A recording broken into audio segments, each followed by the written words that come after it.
Coming up, Lakers lose in Memphis. Are they in serious danger of missing the playoffs? A lot of you seem to think they're done.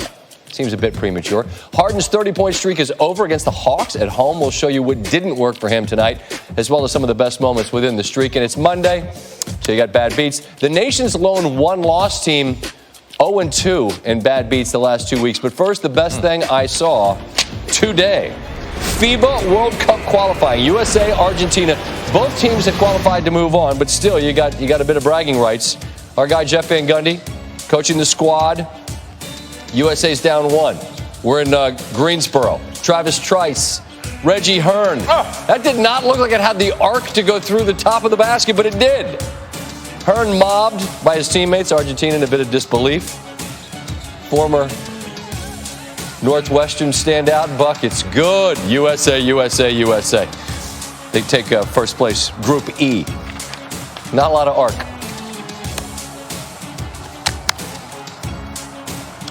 Went in, though. Well, you beat the Rockets at home with a huge fourth quarter. You make people think that the second half Lakers are going to be serious with playoff mode activated or whatever that was. But you lose at Atlanta, at New Orleans, and at Memphis. Who cares what people think? What do the Lakers think about this? The failed Anthony Davis trade attempt seemed to rattle the young Lakers, who were the bait in the trade. LeBron James isn't too subtle in his pointed critiques after losses and was again on Monday pointing some fingers. Early in the ball game here, a little ball fake from Valanciunas. LeBron, is that playoff mode activated, LeBron? What are we doing? Valanciunas, no. Finally tipped in. Ivan Rabb. Oh my. Avery Bradley puts Brandon Ingram on the ground. Let me talk to you about retirement. You know, if you slide or anything bad happens, people ooh and ah. Fourth quarter of this game, Lakers down 5. LeBron hard to the hole, and that should have been goaltending. Joakim Noah, is this ball still on the cylinder? Clearly it is. No call there. 4-point game. LeBron through the contact, bucket good. He went to a new free throw routine in this one, and it was working well until there. That's a miss. Grizzlies managed to get the rebound. Watch the clock. Ooh. Should have been a violation. Should have been 8 seconds. Clearly not across midcourt. Luke Walton understandably upset. That was simple. They just missed it. Now it's a 4-point game. Noah draws a charge. There was a 3 on the other end where, again, we could point to LeBron and point to a defensive rotation that seemed to have been missed anyway. But afterwards, LeBron had some thoughts about other guys. At this point, if you are still allowing distractions to affect the way you play, then this is the wrong franchise to be a part of, and you should just come and be like, listen, I can do this. Like, seriously, you're distracted by playoff pushes and all the stuff that's been talked about this year. That just come and do your job. We do our job at a high level, and that's not a distraction. That's what you want. That's what you want every game. You want to feel like you're fighting for something. Dave McMenamin joins us from Memphis. And Dave, this is puzzling to me. The young guys, and we didn't show a ton of them in the highlight, but young guys played pretty good. I hear LeBron talk about if you're distracted. Like, who's he talking about here? Well, I mean, he's answering a question, Scott. Of course, it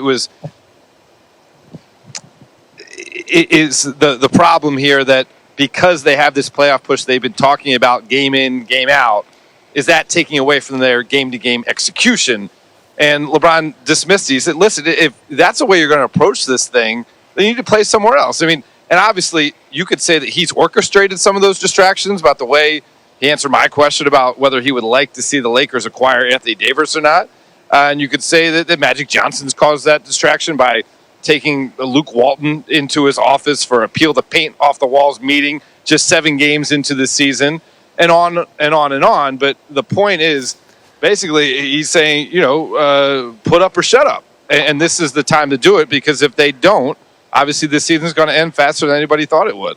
All right, well, you can see, Dave, that's a pro right there. I don't know if you can hear me or if you're just getting feedback in your own ear, but that was well done. That was professional level answering of questions. Thank you, sir. We'll stay so long and not test the waters again. Thank you, Dave. Appreciate it. All right. That's great context because you just hear the sound and you're like, if you're distracted, and he's answering a question. So I'm glad I now know that. So I'm not just going, who's he talking about? Now I know the answer to that question. All right. Second longest streak in NBA history of 30 or more points in a game ended tonight. An amazing run. And obviously when it ended for Harden, three-point shooting figured to be the cause. He had a 1 of 17 game earlier this season and a 1 for 13 game from three. And he entered tonight's game against Atlanta 20 for his last 62. Tonight, though, was Harden's worst night of shooting from beyond the arc this year. Obviously didn't play Saturday night against Golden State. They won anyway. Hawks defense has been pretty Civ-like throughout the year, so it's surprising if it was going to end, it would end tonight. You see that the strategy here was somebody else is going to have to beat us. Somebody else is going to have to beat us, and Harden's content to try to help others do that. See a Rivers three there. 17 points through the third, his fewest since December the 6th. Meanwhile, Trae Young, 8 threes and 36 points in this game. We talked about that the other night on Friday about Young being one of those guys that looks at a guy like Curry and figures, I'll try to do that. And trying to emulate Curry is really not a wise strategy because there's only one Curry, but Young is playing very, very well of late. You see Harden's number as he's got a way to go to get to 30. But as I alluded to before the game, three-point shooting was poor tonight. And by poor, I mean 0 of 10. And by the way, they could have used a three just to feel a little bit more comfortable here as it's a 5-point game now, an 8-point game. So, all right, just put it on the deck, take it to the rim. Harden got up to 28 late, and then when he got the ball back, we're thinking, all right, you've got a streak on the line. Are you going to pull? Are you going to pull? Nope. And Atlanta obviously knew the number two. They're like, man, if you're going to shoot it, you're going to have to beat a quadruple team from the timeline. Harden wasn't worried about that. He was worried about winning the game. He ends with 28, and Houston finishes with the most, not the lesser. Harden's streak of 30-point games or more comes to an end at 32, the second longest streak in NBA history. And what is insane about it, and you want to see insane, go look at what Wilt Chamberlain did in his era, all right? It was really preposterous.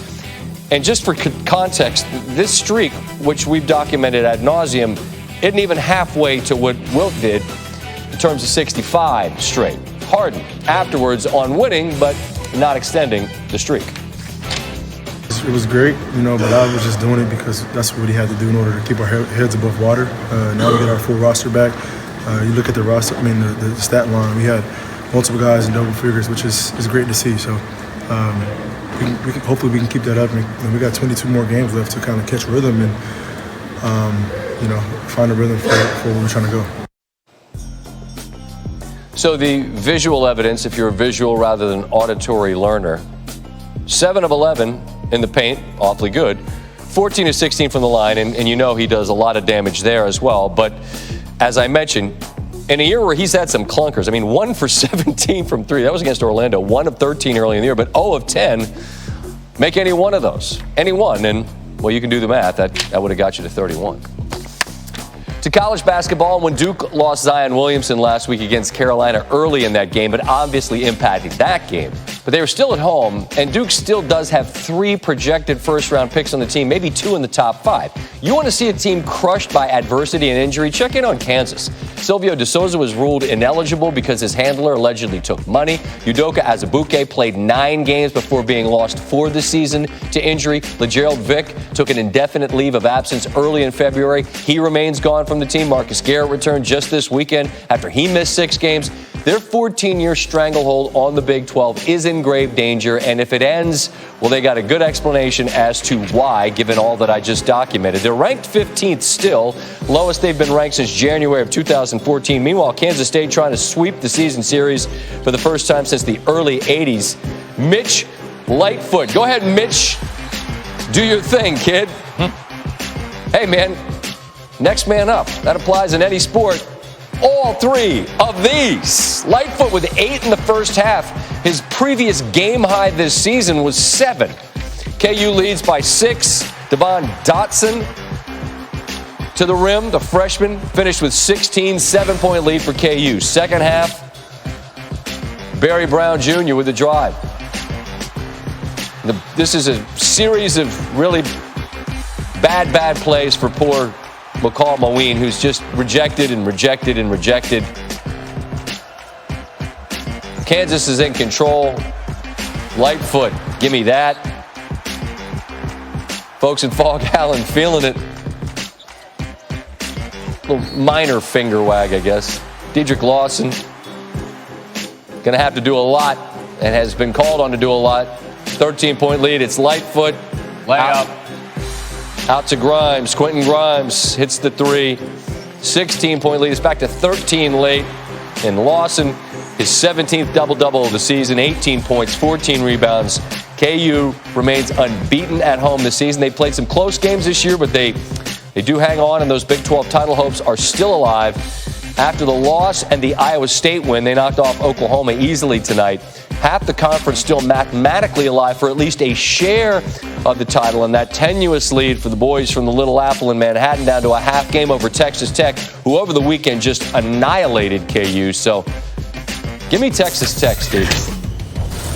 More on that streak coming a little bit later.